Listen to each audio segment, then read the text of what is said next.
Great evening, everyone. Hello, hello, hello. Thank you all for joining us on this evening. We welcome everyone to this evening session within our It Takes a Village series. We're truly grateful for everyone's presence on tonight.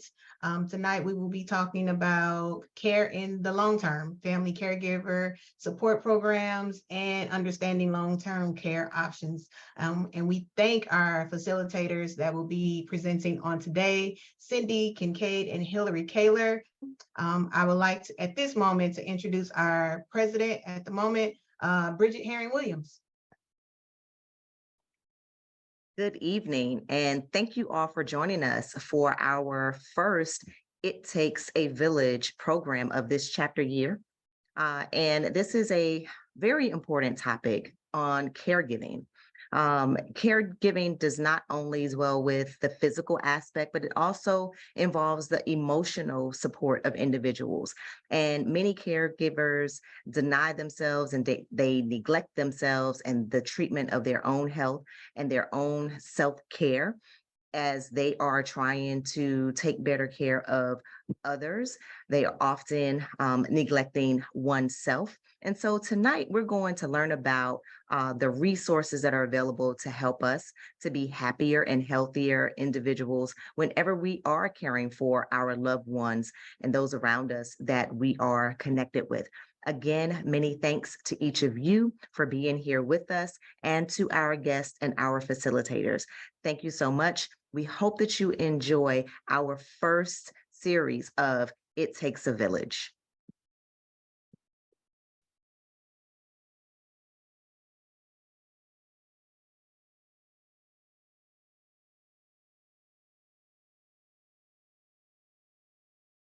Thank you, Madam President.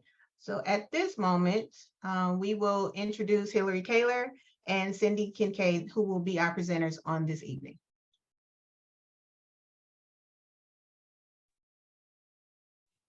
So I'm going to go ahead and get started. My name is Cindy Kincaid, and I am the Family Caregiver Support Program Manager at Centralina, the Area Agency on Aging, and have been with Centralina for 23 years.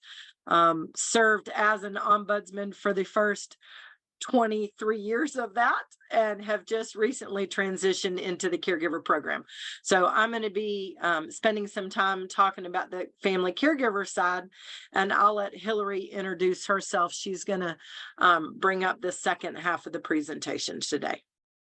Good evening, everybody. I'm really glad to be here. My name is Hillary Kaler, and I am been with the Ombudsman program for about 20 years at the agency. So as you can see, Cindy and I have liked it, so we've stayed. I'm going to talk about the second half of the program will be understanding your long-term care options, because a lot of times families have to make that choice about not being able to support someone at home and moving to a facility-based care. So that's why we designed the program to kind of talk about that family caregiver support in the beginning, and then talk about the long-term care options on that second half. So we're glad that you're here to work with us, and we hope you have lots of questions for us. So thanks so much. The Centralina Area Agency on Aging works to fund, monitor, support, and build a network for long-term care services and supports in the Centralina region. Our region is a 9-county region, so we service Mecklenburg or the Charlotte area, and then all the surrounding counties: Gaston, Lincoln, Iredell, Rowan, Stanley, Cabarrus, Union, and Anson. And we ensure the highest quality of life for all individuals, regardless of age or disability. So please feel free to join us at our website anytime if you have questions or are looking for services other than the two that we talk about today with Centralina. So caregiving. We all know that caregiving is not easy. But many of us find ourselves in that role, oftentimes by choice, sometimes not by choice. But caring about others, running the risk of feeling and leaving an impact on people brings happiness, which is why most of us start in caregiving. So every day, 10,000 people turn 65. And I think for a lot of us, that is a number that we don't really think about until you're the one that's getting close to being part of that group. So the family caregiver history, the National Family Caregiver Support Act was established in 2000 as part of the reauthorization of the Older Americans Act. And it is hard to believe that 20 years later, it was just recently reauthorized by Congress as part of supporting the Older Americans Act of 2020.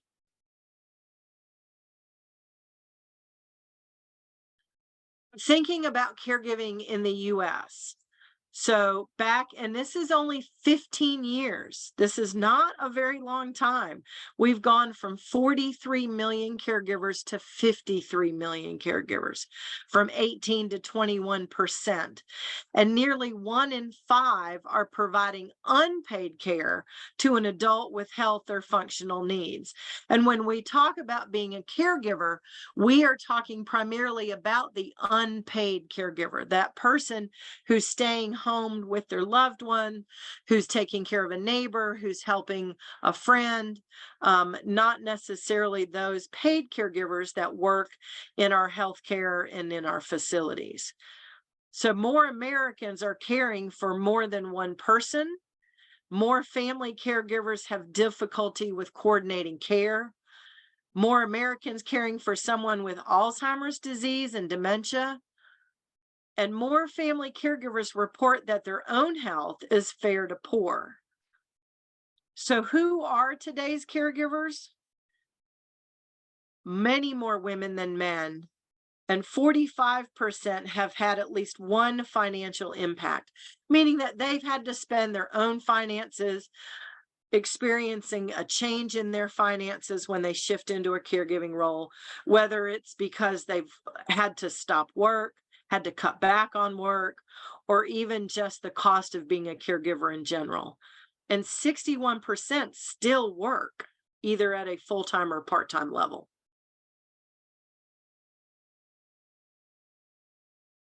So our family caregiver program that we have at Centralina provides grants to the states and territories to fund a range of support and assist caregivers.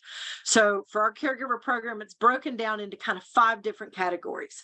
So the first one is information to caregivers about available services, kind of like what we're doing today. We talk about what we do, we talk about what we can offer, we talk about what's available.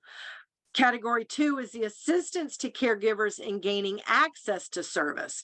So helping those caregivers actually find and retain services.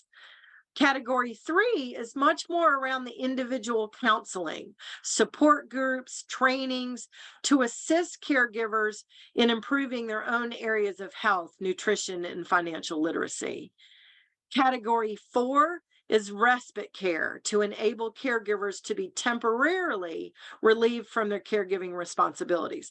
Now, one of the key things about the caregiver program is it is not a start on our program and it runs for an extended period of time, especially with respite. The respite is time limited, typically to 90 days or less. And category 5 is supplemental services, again, on a limited basis.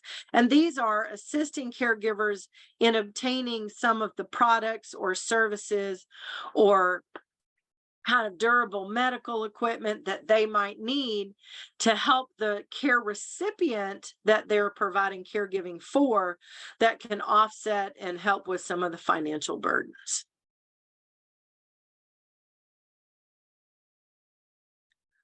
So let's talk about respite. The 2 biggest programs that we do here at Centralina are respite and supplemental services. And we're doing those currently through ARPA money, which is COVID relief money that came down through a grant from the federal level. And we have kept all of those funds in-house to be able to help as many caregivers across our region as we can. And one of the key areas that we provide services is respite care. So respite care is services that provide caregivers with intermittent or occasional relief from caregiving responsibilities. And some of them could be utilizing a home care agency to come into your house, having your care recipient attend a daycare center 1 or 2, 3 days a week, hiring a private caregiver to come into your home, or using congregate respite, which could be like a long-term care facility, an assisted living facility. And again, understanding that all of these are short-term relief. Oftentimes it could be because you're going on vacation and you need to be gone from caregiving for up to a week or 10 days. Could be that you just need 2 or 3 days a week to be able to get out of the house, to go to the grocery store, to take care of yourself, to do some of the things that you can't do because you're responsible to providing care 24 hours a day. So supplemental is, these are for items and services that aid in caregiving and can help maintain their care recipient at home longer. So for the caregiving program, our goal is to try to keep someone out of the long-term care system as long as possible. So we utilize some of these funds to be able to provide assistance to families. So some of the examples that we can provide for folks are incontinence supplies, diapers, briefs, gloves, pads that go on the bed, supplemental nutrition, assistive technology. And there's a whole host of assistive technology that's out and available today. One of the pieces we can do is chores and handyman work. So those types of chores that not just general house cleaning, but some of the larger scale chores that might be needed around a home. Home modifications, home delivered meals, again, on a temporary basis, and then durable medical equipment. Could be wheelchairs. We've worked to purchase like hospital beds, different kind of grab bars, things that could be used to help maintain someone a little bit longer in the home. So who's eligible? There are criteria. So any adult 18 years or older caring for caregivers who are 60 plus with the greatest social and economic need. So we pay particular attention to low income, minority, those with limited English proficiency, caring for an older adult who's 60 plus. And family caregivers who provide care for an older individual with Alzheimer's disease or a related disorder with neurological or organic brain dysfunction. So the key is the caregiver has to be caring for someone who is 60 or older. The caregivers who are 60 and older also. So it's a little bit of a challenge. The other piece is you must live in the state of North Carolina. So we recently have had a question where the caregiver lived out of state, but their care recipient lived in our region. And unfortunately, the caregiver doesn't have to live in our region, but does have to live within the state of North Carolina to take advantage of North Carolina funding. So with respite, one of the challenges and a lot of the questions we get is, am I eligible? And so you are not eligible for respite if you're enrolled in a program for an all-inclusive care for the elderly. And in our region, that's called PACE. That's a program where someone goes on a day basis, but they are actually qualified at a skilled nursing home level. But it is all-inclusive care, so it covers the cost for everything. If you're receiving respite services from another family caregiver support program. So all of our counties also have a family caregiver support program that they host at the local level. And so you can't be enrolled in a local program and also receive funding from us at the regional level. If you're enrolled in home and community care services, including CAP, unless we request special permission from our state. And if you are currently enrolled in NC Medicaid, including Medicaid managed care. So there are some kind of parameters around the respite, but as long as you don't fall into any of those kind of 4 categories, then respite could be a possibility. So who do I contact first? So what we tell folks when they call our office is our first line is to always send you to the county to make sure that you're utilizing the caregiver program that's available where you live. So for those of you that are in Concord or in Cabarrus County, we would send you to the Cabarrus County caregiver program first. If you utilize their funds and you have expended all of the amount that they have available, you could potentially come up to us at our program and we could spend some additional money that we have available through the ARPA funds, not to exceed the $3,500 cap. But we always have you start at the county level, and then when you've utilized those services or they're not able to meet your needs or provide you with services, then you come to us at the regional level. So how the process works is someone calls in, we take an intake from them. We're looking at both the caregiver, how they're doing, how stressed they are, what kind of impact caregiving is having on them, whether it's financial, whether it's emotional, whether it's physical.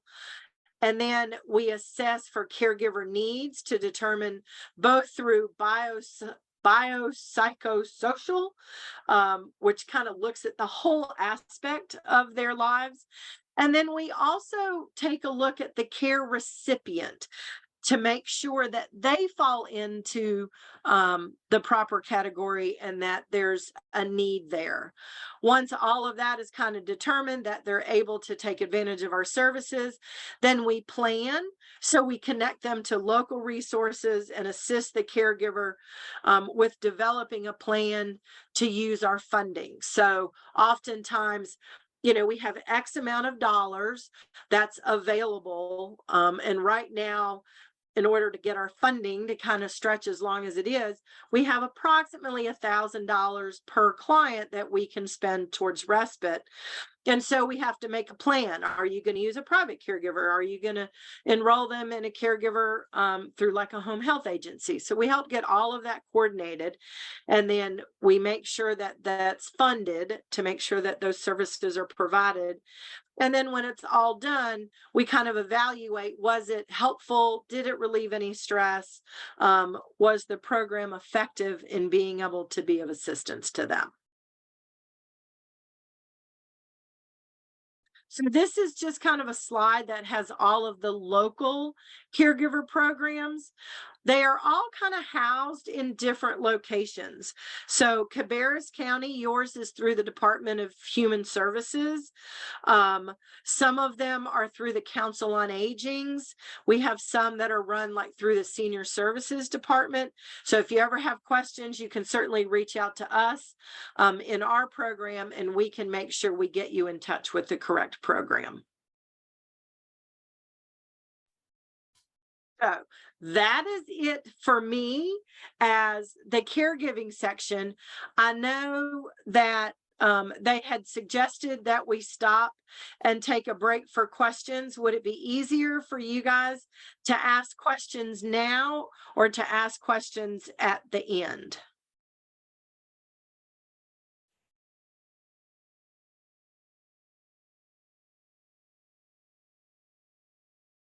you're on mute. I am. Sorry about that. That's If no one has questions now, we can wait until the end and wrap it up with all the questions together. absolutely. So Thank just you. jot those down somewhere, and we'll be glad to come back and talk a little bit more about that. Yes, and if you do have questions, you can add them to the chat and someone will gather those questions for you. Okay, that sounds great. I was going to say, if people are shy and they want to put them in the chat, that works well for us too. So, so this next section is about the long-term care options. And so I have to mention what an ombudsman is, because most folks usually do not know. They think that's a very strange word, but an ombudsman is an advocate for folks that live in long-term care facilities. And like Cindy said, our coverage area is 9 counties, and we go to those facilities that are licensed facilities, which would be assisted living or adult care home facilities and nursing facilities. So you can go to the next one. So just a state and local overview, we do have a state long-term care ombudsman. His name is Victor in Raleigh, and he runs the programs that we have individually at your local area agency on aging. And there are 16 area agencies on aging across the state that cover all 100 counties. And there is a long-term care ombudsman program in each of those area agencies on aging. Beyond that, we have community advisory committees, which is our volunteer program that work with us, that go in and visit folks in facilities. Those are appointed positions that can happen when you're interested in serving on something through your local Board of County Commissioners. You can gather some interest that way. You can call us and we can share a little bit about what that role as a volunteer would look like and how you become a volunteer and the orientation process and all of those things, just to give you a little more information. Perfect.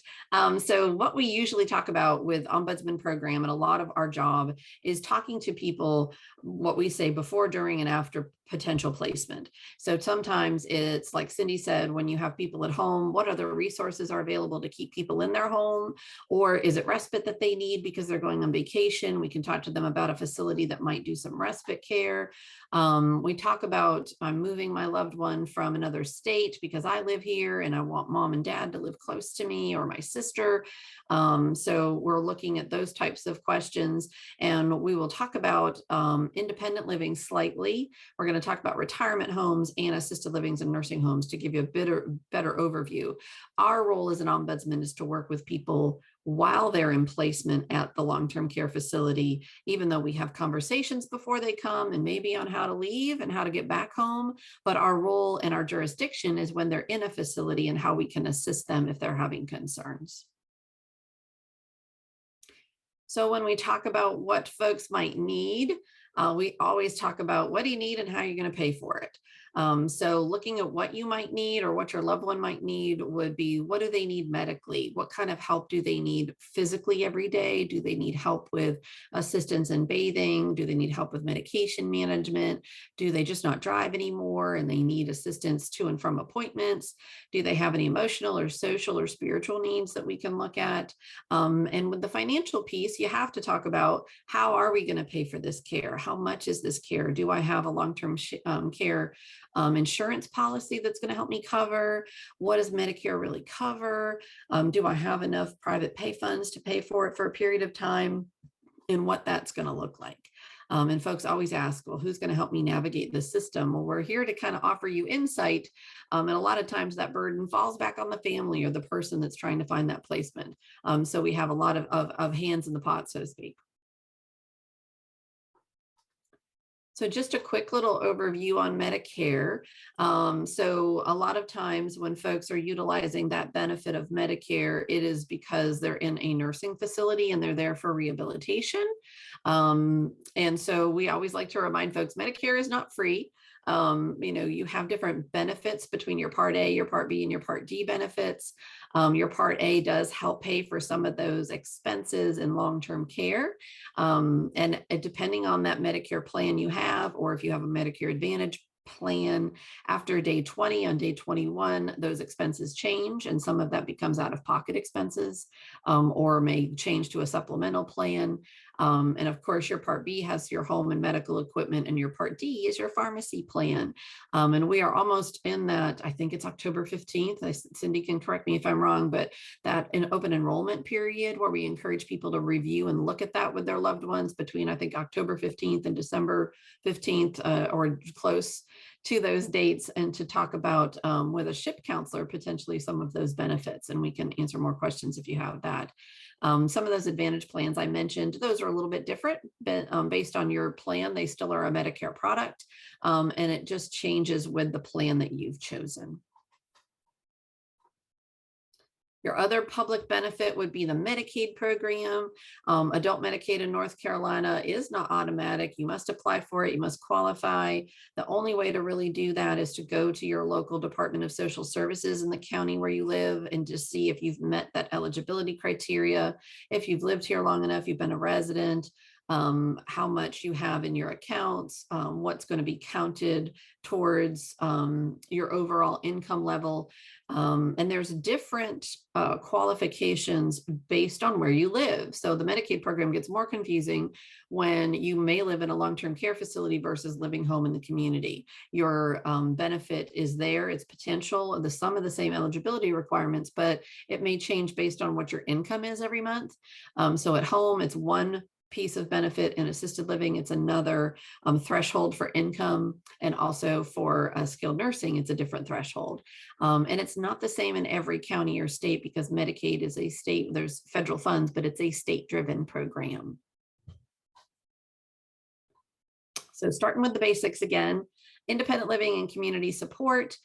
So independent living facilities, you see a lot of them across our region, where that's focusing on folks who are over 50 and living in maybe a patio home setup or an independent living apartment. We do not have jurisdiction as ombudsman over those facilities, but we definitely do recommend them a lot.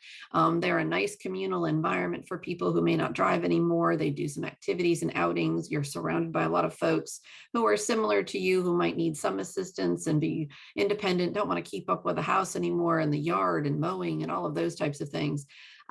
So we do have a lot of independent living environments everywhere across our region.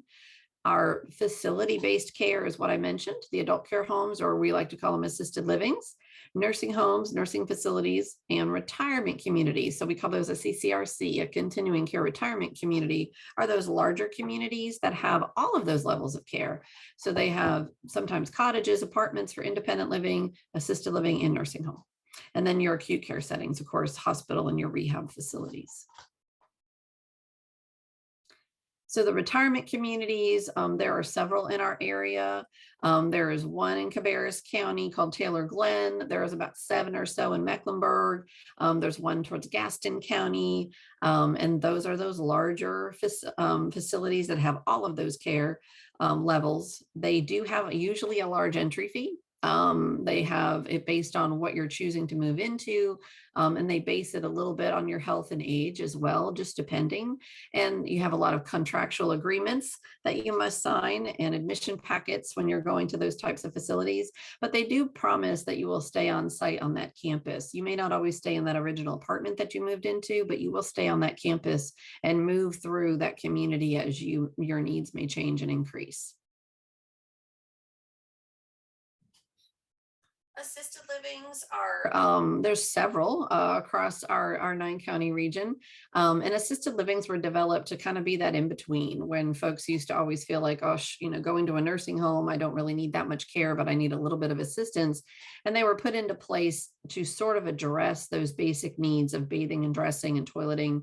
Some of those reminders, providing a good meal, having folks that are there to either give you your medications or remind you of the medications, or even just helping you schedule your appointments to and from the doctor. More so than not, assisted livings have physicians that come to those buildings now. You can still have your own physician, but they do have folks that come there and do doctor visits on site.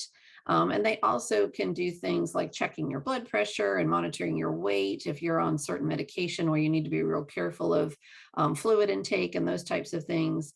And some behavioral supervision, because some assisted livings have memory care units or dementia care units, and we'll talk a little bit more about those in a couple slides.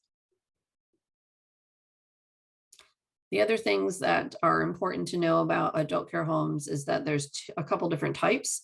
Family care homes are a great alternative. They look like a house and they're in neighborhoods all over our area. And you can have 6 or less residents and they are still considered an adult care home. They just have very few residents. And they're regulated and licensed by that local Department of Social Services and the Division of Health Service Regulation. Generally, assisted livings are more than 7 residents and they're come in all sizes and shapes. They may be a 25-bed facility. They may be up to 100 or 120 and be a couple, not a ranch style, but a couple stories tall. One thing that's important to know is that assisted livings can restrict age and admission upon age if they choose to do so. So if they wanted to say, we are going to specialize and only take folks, excuse me, who are 60 and older, we can put that on our license, or 50 and older. So they don't have to take folks that are younger that might have some needs, which does affect some folks in the disability world at times, and trying to find a setting that will take care of their needs if they've aged through, say, a group home situation or living with their aging adult family. Another thing that's interesting about choosing assisted livings is, of course, you can always call us, and we'd love to have calls about trying to choose a facility or what you might look for. There is a star rating system out there, and we've put the website on here as well, so that you can look up that star rating system. It's only one piece. I wouldn't put all my apples in that cart. I would look at a couple different options and ask questions, but that is a good starting point for a lot of facilities. One thing we do like to mention is that adult care homes were set up in more of a community-based living situation. So there is not a requirement for licensed staff, but you may have nurses there. You have an administrator who runs the building, but you may not have RNs or LPNs like you would in a nursing home. So folks sometimes are surprised at that. Assisted livings can have them there, and it's a benefit if they do, but you don't have to. So they have a lot of CNAs or nurse aides that do a lot of the care in those buildings. And paying for assisted living is a couple different options. Of course, they do take private pay dollars. They do take the state and county special assistance, which is that Medicaid program I'd mentioned. Some take some veterans aid. Some of them will put money towards that every month, and different potential insurance policies might cover it. Generally, people are always amazed when we say it, but the price does range from about $4,000 to $12,000 a month for that type of care, which is a lot of money. And facilities can charge beyond that if they want to do what we call like an a la carte pricing, which is when you're paying for room and board, but you need extra assistance with something. So if I have a loved one who might need TED hose, or she needs to put on compression hose, it might be $100 a month. So that's why we call it a la carte pricing, without having a better term for it, because they could charge you based on a separate level of care for some specific care needs that you might have. Skilled nursing facilities. So these are your nursing homes a lot of folks are most familiar with. When you've gone to the hospital or had a fall or had a fracture, a lot of times folks, instead of going right home, will go to a skilled nursing facility, potentially for rehabilitation and then back home again, or sometimes they do stay in the skilled nursing facility for longer. These buildings have a 24-hour professional license staffing. So they do have your nurses and your RNs, your LPNs. They also have a series of rehabilitation staff, which might be your physical therapist, your occupational therapist, and some different staff in place, because you're providing that higher level of care where you need more day-to-day monitoring and you need 24-hour supervision. So these facilities are federally and state regulated. Skilled nursing facilities should look very similar from state to state. Assisted livings can't always say the same thing. They're a little bit different at times. But like I said, a lot of folks come here for a rehabilitation stay and they may not have to stay long-term. And they also have a website to look at, which we provided under Medicare.gov, which has a lot of great information about those facilities, how they've done at their last survey and what's going on in them. Sometimes, again, it's not as accurate to the day, but it might be accurate to the month. They update them hopefully on a monthly basis, or as new surveys come in and complaints might be handled in those buildings. And skilled nursing facilities offer everything that the assisted living does. And then above and beyond that, they do have that 24-hour licensed staff. They do have the rehab on site. They also have social workers, which we like to mention because people don't realize how important that is sometimes with connecting you back to your home with resources, having a proper discharge plan. They also have dietitians on staff and dietary managers to help with your diets. The one big thing that's different with skilled nursing facilities is they cannot change who they would serve. Anyone over 18 could live in a skilled nursing facility.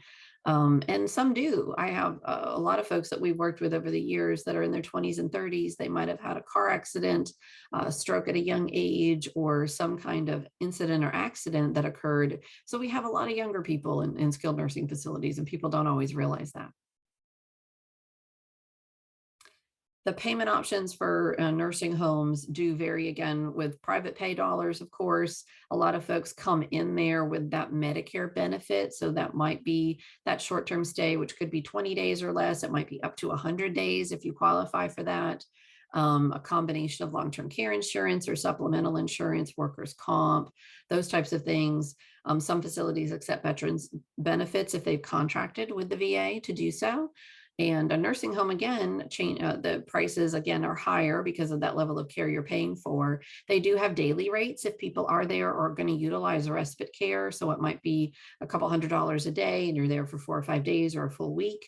But the price ranges from about $8,000 to almost $15,000 a month, which is significantly, I think, significantly high. And special care units. So these are the units that care for folks who have some type of dementia, whether it's an Alzheimer's type of dementia or a vascular or Parkinson's, something where their behaviors have required it to be a safe setting where people may need to have a locked or secured unit because they may have wandered. They're very physically well, but mentally they need a lot more structure and day-to-day redirection. And a lot of folks in these units are much more mobile, and they could benefit from a better activities program or some specialized training that folks might have on these units. You do see them in nursing homes, but very rarely. Out of all about 32 facilities of nursing homes that I have in Mecklenburg, only 2 have special care units. And a lot of assisted livings are where you're going to find those special care units. They'll either be part of that mainstream assisted living or be a freestanding special care unit on their own. So some of the stuff that we like to mention is that if you're going to go into any of these types of buildings, even back all the way to independent living, really look at your contract and your admission agreement. Sometimes people don't really read them as well as they should, or they're signing for their loved one and the resident in the facility doesn't know what they've agreed to and signed to. And a lot of times when people are moving in, it's a very difficult process and it's new for them. They may not have chosen to move in. They feel like they're being pushed to move into this facility, or they had no choice because they were in the hospital. So make sure if you're a loved one, if you're a daughter or, like I said, a sister or a niece, that you go back and you actually say, this is what the agreement looks like. If you want a copy, I can give you one. This is what we agreed to. This is what it looks like when you're signing up for things. This is what's going to change every year. A lot of the, especially assisted livings, their prices may increase January 1st every year. And we want to know that when you're planning to how you're going to spend your money well down the road. Your pharmacy plans may change. Do they contract with a specific pharmacy? Will they let you use whatever you want to use, or will they work with you to do that? And don't ever take a verbal agreement for a special rate or a deal. Have that in writing. Make sure you have signed copies of that as well. And some will try to get you to sign arbitration clauses if they don't want to be sued for different things. You can always, we tell folks sometimes you don't have to sign that. If they're really pushing, you can get some more information about why you wouldn't want to sign that. And even if you do, there's always a reason to kind of go back and question what that new opportunity might be. One thing I like to mention is that when you're in a building and maybe you had a new ownership come in, make sure that you get a new contract with this new owner or management company, because if you were part of the system, we've had a lot of ownership turnover in our region. We used to have, I'll just pick on one particular building, which used to be Carillon Assisted Livings. They've changed a couple times over, and they may be called Cadence now, or they may be bought by Tarabella. And so we need to make sure that they have a new contract. We always like to take a minute and mention that nothing beats an alert and competent person, which means the resident has the right to still make those choices that affect their daily lives if they can do so. Having a family member or a loved one or a friend that's your power of attorney is great, and it can assist in a lot of the things people don't want to manage anymore. But we like to go back to that person and give them the opportunity to be as independent as possible and make choices that are important to them, whether it's what they like to eat, what activities they want to go to, when they want to go to the beauty shop, including them as much as possible. And if it's a person who's not able to make those choices, then that's why we have people in place to kind of help and assist with that. And sometimes people will always say, well, just go ask my daughter. I can make that choice, but I'm good. I want my daughter to help me with these types of things. So that's okay too. Always making sure, because family decisions may not always be in line with what the resident really would want. Sometimes we've seen people saying, mom shouldn't be eating this or drinking this, and she has diabetes, she has these things that are going on. And sometimes if you ask mom, she'll say, I want a soda once in a while. I want to have a candy bar once in a while. And I know it's not good for me, but I'm 85 years old and I want to do that. And it's okay. So we're going to talk to folks through that process a little bit. And planning ahead is always really crucial so that you're not making some of the big decisions in more of a crisis mode. So a lot of times people will say, well, who's going to help me manage all of these choices? And the bad answer is that it's you or your loved one or the person themselves. You have a lot to juggle, between who's my doctor and my specialist and where I'm living and what I'm doing. What am I going to need? Having some resources at your fingertips is helpful. There are care managers and case managers out there. If you have family that are living a couple hours away or in a different state, that might, I have people I talk to on the phone where their loved one lives here and they have put folks in a facility and they just want someone to check on them a little bit more often. So they might hire a care management entity to come and check on mom once a month and give them a report. So it's not just the facility looking at the person, it's an outside eye. As ombudsman, we do that as well. If you have a problem or a concern, something that seems to be alarming to you, call us and we'll try to connect you with us doing a visit or some of our volunteers that might be able to do a visit as well. And these are just some of the resources that we feel are helpful when you're choosing and looking at some of the options that we've shared. Medicare.gov actually has a really great website with a lot of good information on it associated with nursing home and some of those compare sites. They have information on home health agencies and those types of things. Our Division of Health and Human Services at our state level has a lot of different information on all of the different types of facilities out there, and they have a facility listing for each county. So if you ever wanted to see all the facilities in your county that you live, part of what Cindy and I belong to as an area agency on aging is the National Association of Area Agencies on Aging. So it's kind of nice if you have loved ones in another state, they are in every state, and we can connect you with some of those resources. And just NACALA is in there. They have an assisted living association and might have some information that would be helpful in choosing assisted living. The Consumer Voice is a very large advocacy agency out of Washington, D.C. And that is a really good clearinghouse for all that type of information. And I mentioned earlier the Senior Health Insurance Information Program, so SHIP, SHIIP, which will help people talk about and with counselors about their Medicare benefits and what they might look at if they want to change a pharmacy plan. They have that Medicare D plan and it's up for change. And of course, your Centers for Medicare and Medicaid Services is always a great website. I was going to say, I think we're near the end. And I saw a couple things coming up in the chat there. So I don't know if we want to maybe look in and see what those questions are. If that's okay. Yes, we can go through the questions, and I believe Cindy just answered one of them. Well, the one that I think. The question was, does the staff that works with the dementia residents have a specialized background training in working with dementia patients? Yep, she did. Absolutely. They do have to have some additional training. And they also have a little bit of a different staffing standard in those units. So a lot of times in assisted living, and people are always fascinated by this as well, they don't realize what your staffing might look like And in an assisted living, your special care unit staffing is a 1-to-8 ratio. So you have 1 staff for 8 residents. In an assisted living, your ratio is usually 1-to-15 during the day and 1-to-30 at night. So that's 1 care staff for 30 residents in the evening hours. And the reason we don't mention a staffing standard in nursing homes is because there is not really one that's out there.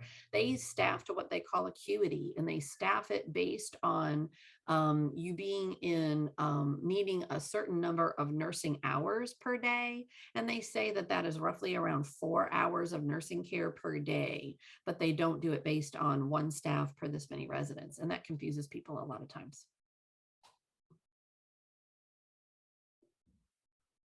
Thank you both, Hillary and Dee. Does anyone have any questions? It's a quiet group tonight. That is okay. I think Cindy and I can both go on and talk for a long time. So we're pretty mindful of trying to make sure that we hold steady and allow questions. And just remember too, because a lot of times, the questions, you don't think about them right now until you're like either in the crisis mode or you've now found yourself as a new caregiver to a loved one, or something's come up in your life and your circumstances change. Just know that we're here and that we're a resource that's available, and we can talk folks through all aspects of the long-term care continuum, whether it's still living at home all the way up through end of life issues, whether it's in a facility or in the community. So you're always welcome to reach out to us at any time.